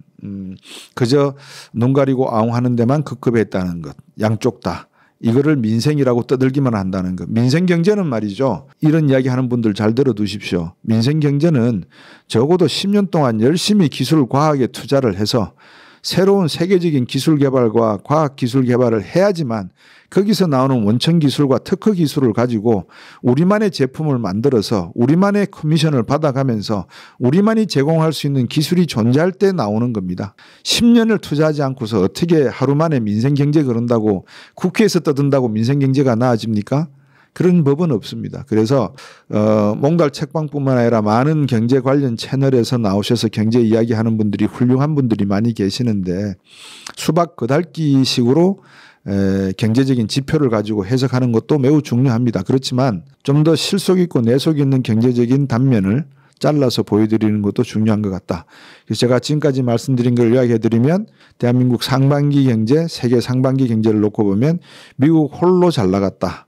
대한민국, 일본, 중국 경제, EU 경제 상당히 어려운 그런 경제 환경 속에서 지금까지 지탱해 오고 있었다. 그리고 만약에 그러한 경제 상황 속에서 일본 경제의 속빈강정은 무엇이고 중국 경제의 안개 속에 숨어있는 부실은 무엇이고 하는 내용은 제가 좀 전에 다 말씀을 드렸습니다. 중국도 부동산 문제고 부실 대출 문제고 그림자 금융 문제가 있다는 것. 그러면 이 욕망이라고 하는 것이 어떤 식으로 다듬어졌는가 라는 것을 이제 봐야 되겠죠. 근데 다듬어진다라는 표현을 썼는데 이제 역사의 기록으로 남으면서 여기에 생각과 가치가 들어가는 겁니다. 이제 욕망이라는 것을 생각과 가치를 넣는다는 말은 이것을 어떻게 합리화시킬까라는 거예요. 욕망인데 야, 내가 좋은 물건, 뭐 좋은 집, 좋은 차 사야 되니까 너들 다 주고 이러면은 요거도 먹잖아요. 그리고 민중 공기가 일어나니까 이거를 아주 예쁘게 포장을 해야 돼요. 어떻게 포장을 했을까? 제가 또 생각을 해봤어요. 초창기에는 그러니까 구석기나 신석기 때 그거를 포장할 수 있는 방법이 이거예요. 무속신앙. 그러니까 제사장, 재정일치예요. 정치하는 사람과 제사를 지내는 사람이 이거예요. 이 하늘이 이야기했다는데 뭐라고 대우할 거예요. 그죠? 그게 이제 고대를 거쳐서 철학적 가치로 바뀌고 아리스토, 소크라테스, 플라톤이 철학적으로 뭐 이데아를 만들고 막 두리뭉실하게 포장을 하니까 이제 아크로폴리스에서 논쟁이 되기 시작하는 거예요. 욕망이란 무엇이냐, 인간이란 무엇이냐, 세상은 뭐로 만들어졌느냐 막 이야기하는 거예요. 근데 하는 화자들은 또는 당사자들은 그것이 어떻게 자본가들에게, 미의 자본가들, 그러니까 지금은 내가 자본가인지는 모르지만 그저 왕이고 귀족에 불과하지만 자본가는지는 모르잖아요. 상공인들은 상당히 천대받는 직업군에 있었으니까 이 사람들은 그 당시에는 자본가가 아니었지만 미래 자본가들이, 그 역사가 그 당시 사람들은 항상 못 봐요. 그러니까 근시안적이라고 표현하는 거예요. 그러면 이제 이런 사람들이 그런 입지를 갖게끔 한 거는 종교였다. 그러니까 무속신앙에서 종교로 진화를 하는 거죠. 그러니까 종교라고 하는 것이니까 권력의 체계를 갖추기가 쉽잖아요. 하이에커의 노예의 길을 보시면 인간이 다른 생명과 달라가지고 지능이 있기 때문에 이 종교라는 것도 만들었다는 거예요. 만들어서 스스로가 노예가 되어버렸다는 거예요. 요즘 여러분 보시면 이상한 종교들 많잖아요. 거기 가서 뭐 재산 헌납하고 그런 경우도 보시지 않습니까? 그만큼 인간은 지능을 가지고 있다는 것은 하나의 장점이지만 이 지능이 어떻게 쓰여지냐에 따라서 플러스도 되고 마이너스도 되고 제로도 되는 것 같아요. 제가 제로라는 표현을 썼습니다. 나중에 말씀을 드릴게요. 그래서 이제 이런 과정에서 문명이 쭉 진화되어 오는 과정에서 잉여라는 게 생겼고 사유재산이 생겼고, 그리고 이 사유재산을 어떻게 내가 합리화시키고 포장할 것인가의 문제를 놓고 철학적 가치, 그다음에 종교적인 권위, 정치적인 권위 이런 거를 이제 막 포장을 덮어 씌운 거죠. 서구 제 책은 동양 철학은 다루지 않습니다. 왜냐 그러면 노자, 한비자, 장자, 법가, 공자, 맹자의 어떤 경제 사상 또는 정치 사상은 상당히 그 공리주의적인 내용들이 상당히 강하다고 저는 생각을 했거든요. 또 어떻게 보면 자본주의적인, 서구 자본주의적인 어떤 색채와는 전혀 다른 방향의 향기를 품고 있어서 제가 그 부분은 좀 더 공부를 하고 난 다음에 책을 써볼까 싶어요. 그래서 나중에 이제 합본이 되면 서양이 바라본 자본주의, 동양이 바라본 자본주의, 그러면 이 자본주의의 적은 자본주의가 맞느냐라고 하는 근본적인 질문에 답을 할 수 있을 것 같아요. 그래서 지금은 일단은 이제 서구 자본주의적 관점에서 제가 책을 쓴 겁니다. 그래서 이제 종교도 포장이 되고 그러다가 여러분 잘 아시는 십자군 전쟁 11세기, 13세기 십자군 전쟁을 쭉 거쳐다가 중세기에 이르러서 어떤 현상이 발생되냐면 과학기술이 발명합니다. 뭐 잘 아시죠? 그러니까 구석기 시대의 인구가 생존을 위해서 이동과 동화를 하는 과정은 전부 육로를 통해서 했습니다. 해로가 없었습니다. 물론 노아의 방주 이야기를 하면 저는 할 말이 없는데 해로는 없습니다. 대부분 육로를 통해서. 그래서 책에 보시면 제가 인터넷에서 참고했던 호미닌, 그러니까 인류 최초의 종족 호미닌 또는 호미드가 어떻게 이렇게 이동을 했는지를 보여주는 그 지도가 나오거든요.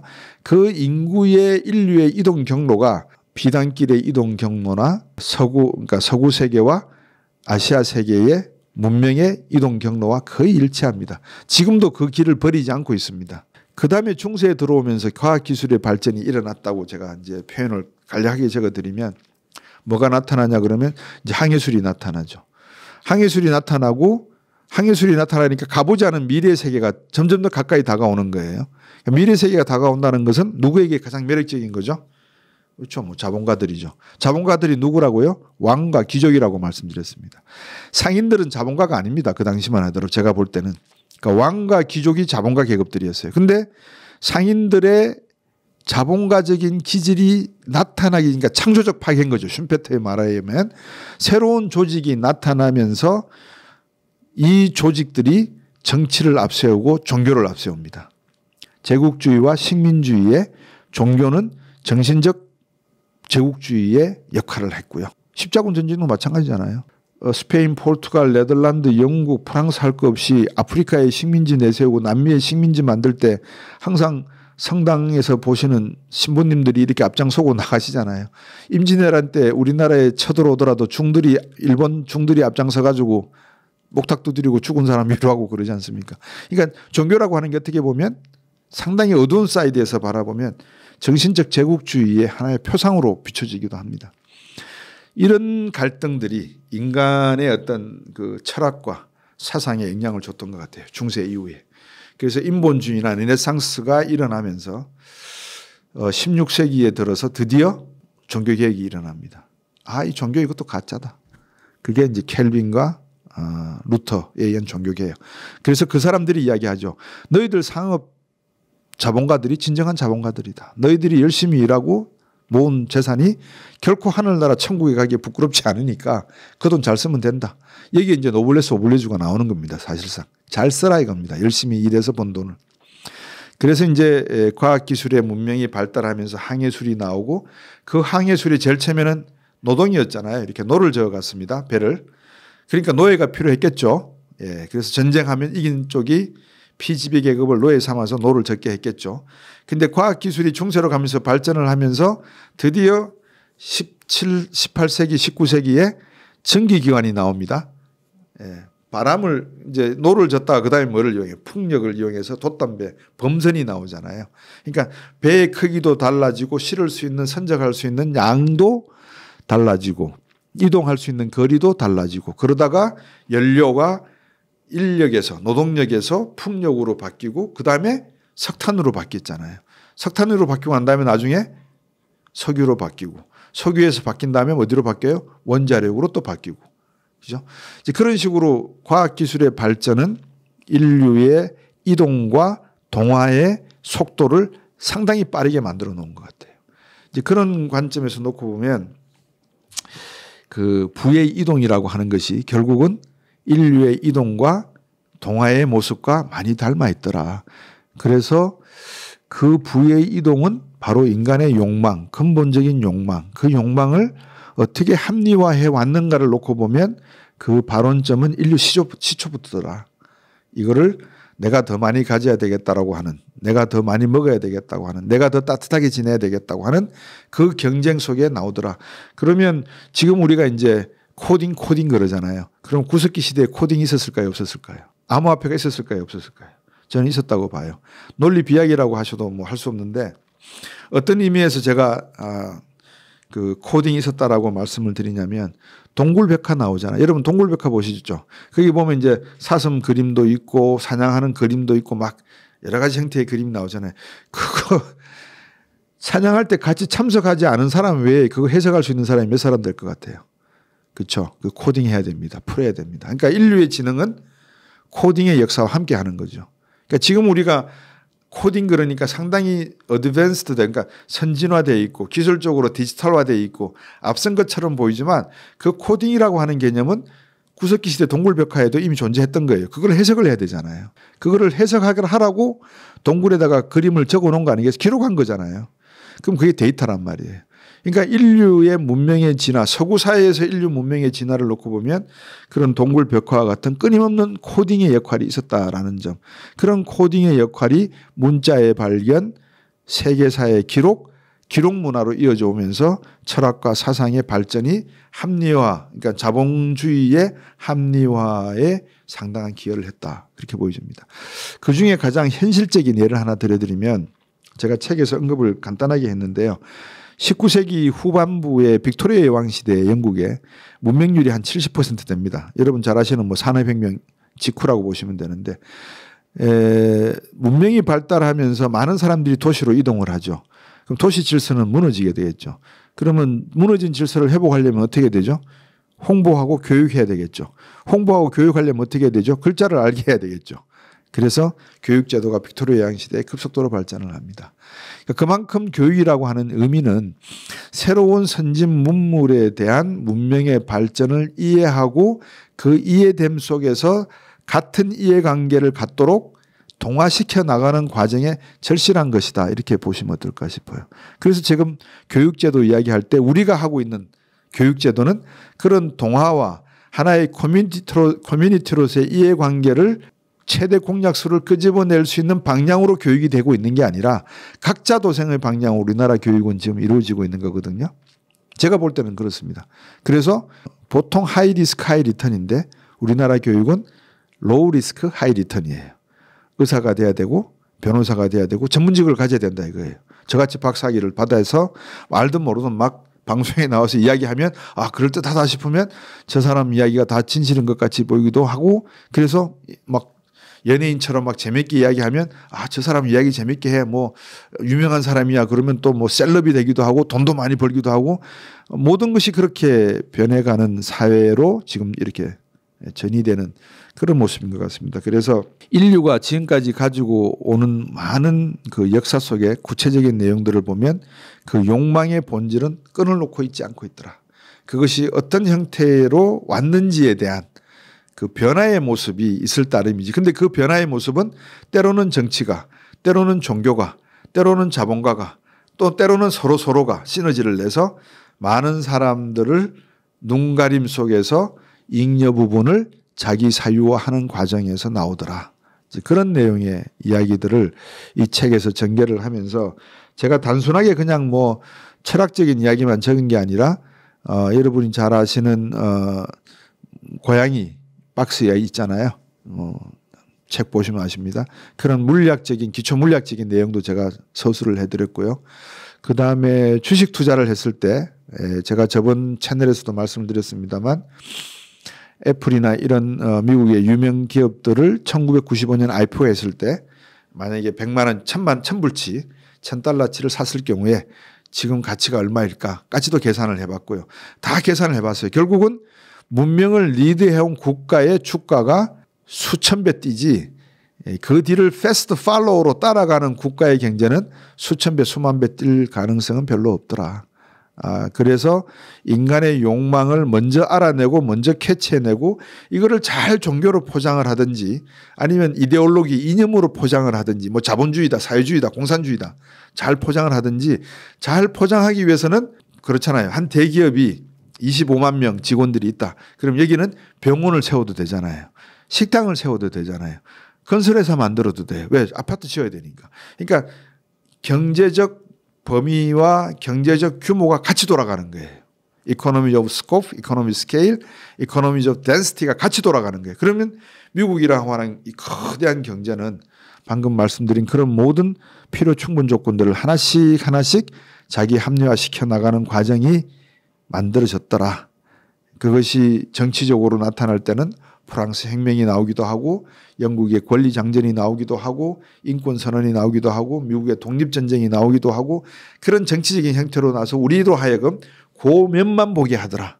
그러니까 우리는 그것만 달달달 외우고 이 뒤에 경제적인 배경은 뭐고 종교적인 배경은 무엇이었고 여기에 대한 관심은 또 다른 걸로 스타카토로 끊어서 보더라. 근데 이걸 한번 딱 붙여서 보니까 이래서 종교는 이래서 미국에는 아이리시계의 카톨릭보다는 프로테스탄티즘이 더 강하고 이래서 영국은 아직까지 아일랜드와 분쟁에 있을 수밖에 없고 유럽은 이래서 이런 역사 속에서 지금도 러시아와의 관계가 참 오밀조밀하고 러시아와 중국 관계는 뗄래야 뗄 수 없는 앙숙 관계 서로 으르렁거리는 관계 필요에 따라서는 붙기도 하지만 본질적으로는 이질적인 관계 이런 내용들을 책을 읽어보시면 속에 숨어있는 내용들이 철학적으로 설명되어질 수 있다. 저는 그렇게 보고 있습니다. 그래서 기술적인 측면에서는 제가 무엇까지 다루냐면 암호화폐도 말씀을 드리고 그다음에 웹 3.0 이야기까지도 드리고 많은 이야기들이 책에서 전개가 되고 있습니다. 이유는 즉슨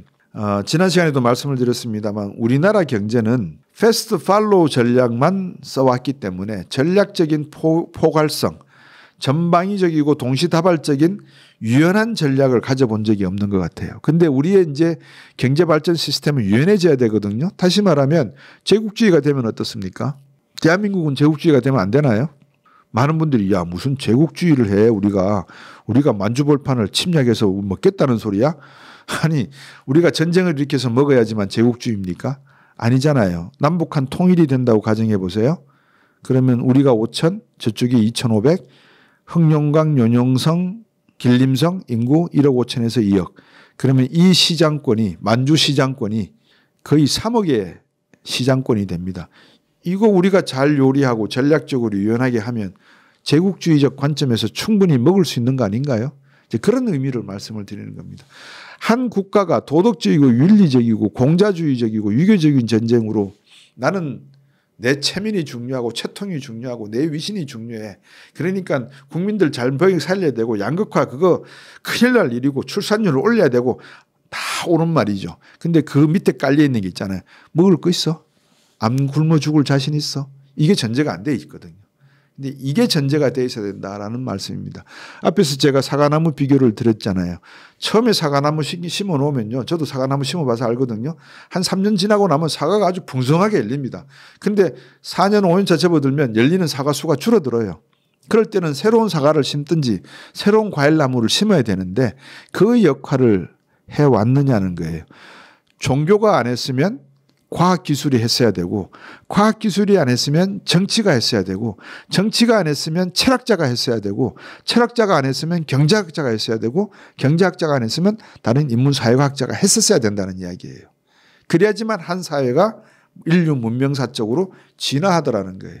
무슨 문학 이야기가 거기서 왜 나와?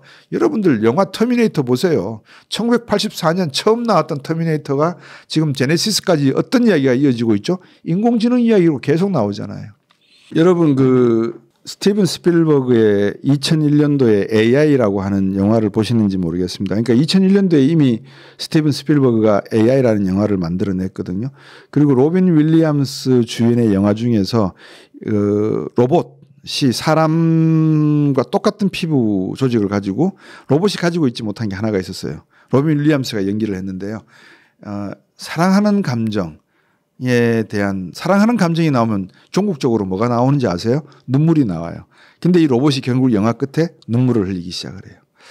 그러니까 이제 그런 것들이 미국에서는 이미 오래전에 나왔고요. 여러분 인터스텔라 기억나시죠? 그러니까 제가 이제 한국 산업 이야기 이 책을 쓰면서 이 책에서 말씀드리고 싶었던 거는 그건 것 같아요. 자, 우리가 인간이 가지고 있는 본능적 욕구를 속이지 말자. 정직하자. 나 부자 되고 싶고 나도 잘 살고 싶고 나 좋은 차 가지고 싶어. 그게 왜 잘못됐는데? 그거는 누구나 인정해 줘야 되지 않겠습니까? 그래서 자본주의라는 것은 제가 인정을 한다는 겁니다. 자본주의는 상대방을 죽이고서라도 내가 돈을 벌 수 있으면 벌어야 된다는 게 자본주의 아니겠어요? 근데 사람을 죽이는 건 죄악이잖아요. 윤리적으로 도덕적으로 옳지 않잖아요. 그래서 민주주의인 절차가 존재한다는 것이라는 겁니다. 자본주의와 민주주의라는 것은 하나의 결합체로 시너지 효과를 정치체제이면서 경제체제로 같이 가져가는 인류가 개발한 정치적 경제적 이데올로기에 편향된 개념 중에서 그나마 인간 본능을 어느 정도 충족시켜주는 그런 체제라 보여지는 거예요. 그럼 왜 공산주의와 사회주의는 실패했느냐? 안 되죠. 인간의 본능이 남과 항상 상대적이잖아요. 절대적이지가 않다니까요. 내 아이가 롤러브레이드를 타고 있으면 아파트 생활을 하기 때문에 동네 전체가 한 달 만에 롤러브레이드로 뒤집어진다니까요. 그러니까 인간이 절대적으로 가치로 산다면 아니 다른 집 아들이야 롤러브레이드 타고 놀 때 우리 애들은 자연과 함께 뛰어논다고 하면서 나비 잡는 채 들고 다니면서 살면 되잖아요. 내가 뭐 굳이 비교할 필요가 뭐 있어요. 근데 인간의 삶이라고 하는 건 욕구, 욕망, 야망, 본능이라고 하는 건 절대적인 가치가 아니더라 이 말입니다. 그래서 제가 제 책에도 이 불교적인 이야기를 조금 더 가미를 해놨습니다. 왜냐하면 중도 사상이라고 하는 개념은 쌍차쌍조라고 하는 개념이 들어가는데요. 그거는 뭐냐면 양쪽의 벽을 허물어서 중간으로 온다는 것, 즉 상대성을 배제한다는 의미입니다. 이제 그런 개념을 제가 뭐 깊게는 언급을 하지 않았습니다. 왜냐하면 종교라는 내용이 이 책 안에 들어있다는 말씀을 드렸잖아요. 정신적 제국주의 역할을 했다라는 부분이 있었기 때문에 그런 의미에서 놓고 보면 불교에서 말하는 절대적 가치, 너는 누구냐라는 이 물음에 대해서 상대성을 찾는 게 아니라 절대성을 찾는 것이다라고 저는 보여지거든요. 그래서 여러분들께서 한번 생각을 해보십시오. 내가 경제활동을 하고 사회활동하는 것이 남의 이목을 두려워해서 남의 이목을 위해서 내가 경제활동을 하고 사회활동을 하는 것인지 아니면 나의 만족을 위해서 사회활동을 하는 것인지를 엄격히 구분할 수 있으면 저는 인류 생활에 그렇게 큰 분쟁이나 문제는 안 생길 거라고 봐요. 살다 보면 결국은 구분이 만들어지겠죠. 지위도 만들어지고 계급도 만들어지고 사람이 늙어지니까 세대도 만들어지고요. 모든 사람들에게 공평하게 시간은 다 주어졌는데 그 공평하게 주어진 시간을 어떻게 활용함에 따라서 내 시간이 될 수도 있고 남을 위한 시간이 될 수 있고 내 시간은 하나도 없을 수가 있거든요. 이제 그런 관점들을 경제학적인 관점에서는 상당히 심도 있게 다루어요. 그래서 제 책에서도 왜 인류는 끊임없이 질문을 던지면서 그 답을 찾지 못하고 있는가. 답을 찾을만 하면 딴 데로 비껴나가고 답을 찾을만 하면 또 딴 데로 가서 답을 찾고 있고 그러다 보면 나중에 두고 보니까 인류는 엉뚱한 곳에서 길을 헤매고 있더라. 이제 그게 제 하나의 결론인데 그래도 한 가지 제가 찾은 게 있어요. 그게 뭐냐면 지금까지 우리가 놀던 마당은 지구예요. 그러니까 구석기 시대부터 시작해서 21세기 오늘날 이 시간까지 우리가 노는 바닥은 지구입니다. 근데 이상한 괴짜가 나타나기 시작을 했어요. 호킹이 이야기한 전체 물리학, 아인슈타인의 양자역학, 그리고 본의 또 양자 물리학, 이런 여러 가지 그 물리학자들의 그 역할. 뉴턴의 고전 물리학이 왜 위대하냐면요. 여러분 잘 아시잖아요. 지구에서 벌어지고 있는 중력과 양력의 이런 법칙이 우주 어디에 갖다 놔도 그대로 일반화시킬 수 있다라는 일반적인 법칙이더라 이 말입니다. 그런데 이제 그게 절대적인 가치는 그런데 상대성이라고 하는 이론이 딱 들어가니까 이게 틀어져 버리는 거잖아요. 다시 말하면 구가 이렇게 있으면 우리는 그냥 평평하게 이게 공간 속에 떠 있는 공이라고 생각을 했는데 아인슈타인이 그랬잖아요. 아니야. 이게 무게를 가지고 있기 때문에 쭉 늘어져 있어.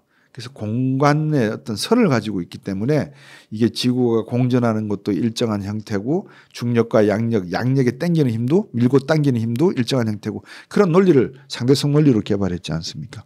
근데 핵심은 E = MC 스퀘어와 같이 만류 인력 법칙에서 고전 물리학에서 나온 질량 보존의 법칙은 존재한다는 거예요. 그러면 이제 우주 전체에 존재하는 그런 법칙이 뭐가 있을까? 그거를 따지기 위해서 공부를 하는 거예요. 서구학자들은. 우리 동양 사상에서는 아이고 세상에 뭐 그렇게 중요한 게 많어. 그냥 내가 편안하면 되고 자연과 함께 동화해서 나도 자연의 일부인데 편하게 살면 되지. 이게 동양 철학이라고 한다면 또 맹자가 말하는 덕의 정치, 임금은 덕을 베풀어야 국민들이 따른다. 여기서 생략된 말은 도자, 그러니까 도덕의 정치. 예. 그런 정치와 경제체제라면 세상은 그게 아니에요. 자, 어떻게 하면은 저 세상에 이런 일들이 왜 벌어지지? 그럼 저걸 저렇게 벌어지면 이걸 이렇게 바꾸면 좀 더 시간을 앞당길 수 있고 거리를 당길 수 있고 속도를 낼 수 있고 더 멀리 갈 수 있고 더 멀리 가면 새로운 걸 받아들일 수 있고 이게 서양의 과학이에요. 그러니까 노마드죠. 노마드 정신. 그럼 이제 이 지구의 역사는 45억 년쯤 되면 이제 끝날 거 아니겠습니까? 그죠? 45억 년 살아왔고 이제 45억 년 남았대요. 근데 저도 한평생을 살아봤지만 시간이라고 하는 건 눈 깜짝할 사이에 가버리는 것 같아요. 그렇게 놓고 보면 지구에서 지금쯤이면 인류가 무슨 생각을 할까요? 그죠? 인터스텔라나 마스, 화성 같은 영화를 보시면 지구에서 인간은 탈출할 생각을 하고 있구나. 노아의 방주 생각을 하고 있구나. 그래서 에론 머스크 같은 사람이 나타나기도 하고 화성의 여행 뭐 그런 개발들이 나타난다. 그럼 거기에 가장 필요한 기술이 뭘까? 컴퓨팅 기술이죠. 뭐. 우주로 날아가면서 그 계산을 우주선 안에서 컴퓨터가 다 해야 될 거 아니에요. 지금 뭐 양력이 어떻게 되고 중력이 어떻게 되고 속도 광속으로 얼마를 돌파 전부 다 계산해야 되는 거 아닌가요? 그런 것들을 이제 3차원에 살고 있는 우리로서는 이해하기 난해하지만 어렴풋이나마 짐작하건대 미래 세계는 우주로 가겠구나. 그럼 우주로 가는 방향으로 미국이 방향을 틀어놨구나. 지금 벌어지고 있는 에론 머스크의 생각, 화성에 보내겠다는 생각. 그러면 달은 어떻게 할까? 전초기지로 사용하겠구나. 그러면 달을 왜 전초기지로 사용하지? 광속으로 돌파하려면 무슨 연료가 필요한데 그 연료가 뭘까? 수소연료겠구나. 그럼 수소가 달에 어디 있지? 남극에 보니까 얼음 덩어리더라. 그럼 남극에서 얼음을 개발해서 그러니까 요연한 일인 것 같죠. 근데 인류는 45억 년을 지나오면서 4만 년, 7만 년 전에 호미니드가 나오면서 말도 없고 언어도 없고 문자도 없고 동굴에 벽화를 새기면서 뭔지 모르지만 배고프면 먹고 싶고 뭔지 모르지만 추우면 덥고 싶고 하던 그런 인간의 본능적 욕구를 끊임없이 발전시켜온 인류이기 때문에 과거 22세기, 23세기, 24세기에서 지금 20세기와 21세기를 바라보면 구석기나 청동기 시절과 다름이 없지 않을까 싶은 거예요. 그래서 이제 그런 시대를 지금 만들고 있다. 그러면 한국은 뭐 해야 되냐 이제 이 질문을 제가 던져놨어요. 한국은 앞에서도 제가 우리나라의 정부와 기업이 국민들에게 비전을 제시 못한다고 말씀을 드렸잖아요.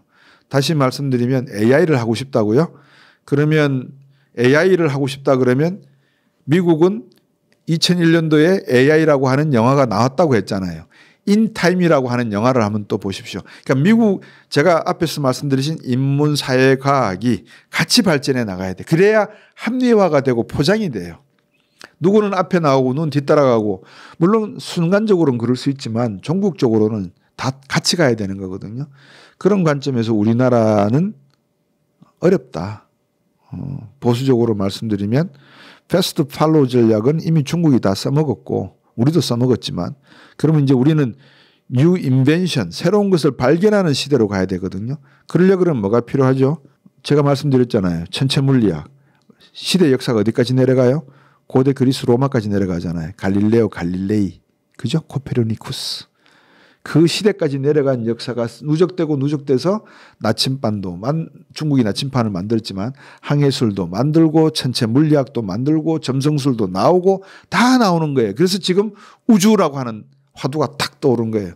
그럼 대한민국은 예를 들어 드릴게요. 1984년 반도체 시작했잖아요.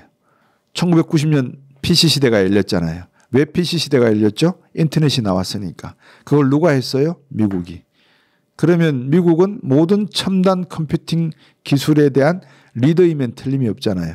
그래서 유학을 보내고 가서 공부하고 안 왔나요?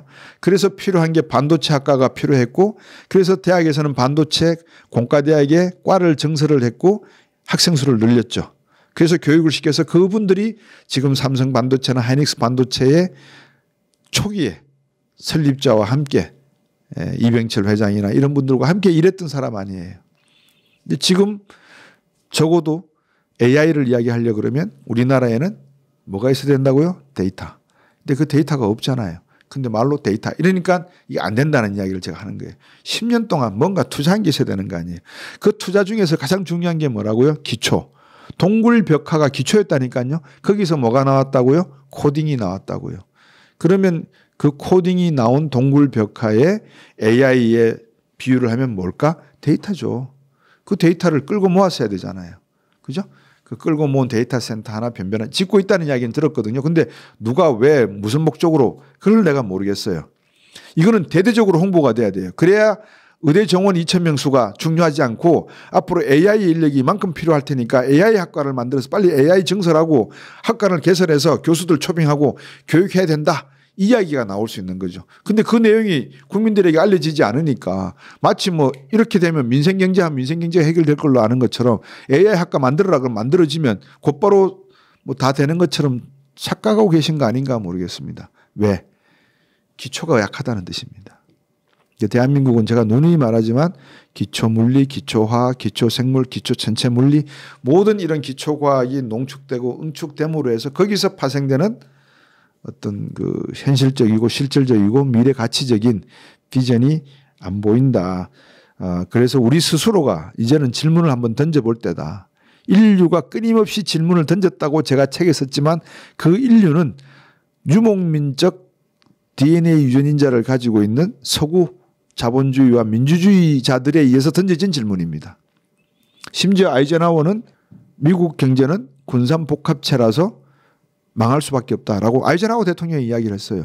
그런 가치와 철학이 논의될 수 있는 자유로운 언론이 존재하고 자유로운 논리가 존재하는 그 아크로폴리스와 같은 그런 광장의 문화가 대한민국에 존재를 해야 된다라는 말씀이고 앞으로의 그 비즈니스를 지구 비즈니스로 봐서는 이제 안 된다. 지구와 우주 간의 비즈니스로 보고 새로운 작업 설계를 해야 되고 새로운 설계를 해야 되는데 그 리더가 누구냐? 중국이냐?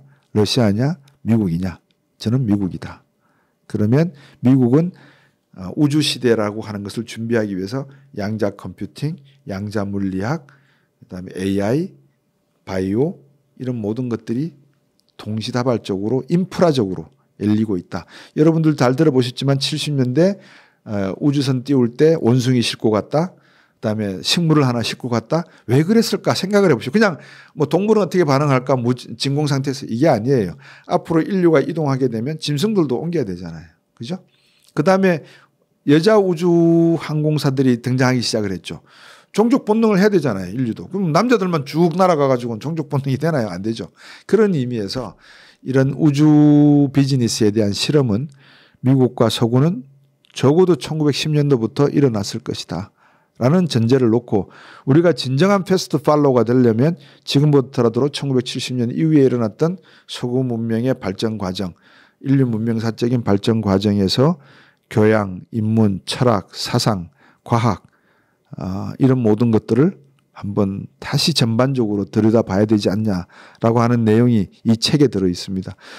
책을 읽어보시면 제가 어떤 의미에서 썼는지 좀 더 구체적으로 여러분들께서 이해해 주실 수 있을 거라고 보고 그 핵심은 그렇습니다. 딱 한 단어로 요약을 하면 구석기 시대의 인간의 욕망이나 지금 시대에 살고 있는 인간의 욕망은 다르지 않다. 그리고 부의 흐름은 이 욕망이 정직하고 솔직하고 투명하고 합리적으로 전개되는 방향을 따라서 가지 숨겨지고 음침하고 감춰진 위선과 거짓이 난무하는 곳에는 이런 부의 흐름이 존재하지 않더라. 존재하는 것처럼 보이지만 그거는 부의 흐름이 아니라 불법과 부패와 부정의 흐름이고 그거는 전 세계 GDP의 1% 남짓 되는 것 같더라. 그래서 그거를 보지 말고 좀 더 밝은 세상에 90에서 99%의 세상을 보고 우리가 새로운 설계를 준비했으면 어떻겠나 하는 게 제 생각입니다. 뭐 한국 산업 발전과 관련해서 이 책을 제가 쓰면서 가장 안타까웠던 것은 앞에서 말씀드렸다시피 삼성도 반도체를 83년에 공식화해서 10년의 각고의 노력 끝에 오늘날 대한민국 36,000달러를 만드는데 1등 공신을 했고 그러므로 해서 60년대 70년대 우리가 국민들이 희생했던 국민기업으로서의 역할을 저는 해줬다고 믿거든요. 그럼 좀 더 이제는 미래지향적이고 그런 가치지향적인 기업으로 우리나라의 미래 기업 상들이 만들어지고 보여졌으면 하는 생각입니다. 그래야지만 젊은이들이 사과나무에 앞으로 사과가 더 많이 열리겠구나. 왜? 새로운 사과나무를 심었으니까. 새로운 과일도 먹을 수 있겠구나. 이제 자두나무도 심었고 복숭나무도 심었으니까. 이제 그런 희망을 가지게 되면 직업의 안정, 소득의 안정, 미래에 대한 안정, 복지제도의 안정, 기타 등등을 통해서 출산율이나 여러 가지 문제도 해결되지 않을까 싶습니다. 뭐 제 책의 내용을 다 말씀드리기에는 시간상으로 그렇게 넉넉치 않아서 이 정도로 말씀드리면 한번 호기심을 가지시고 구해보시면 감사하다는 말씀을 드리겠습니다. 고맙습니다.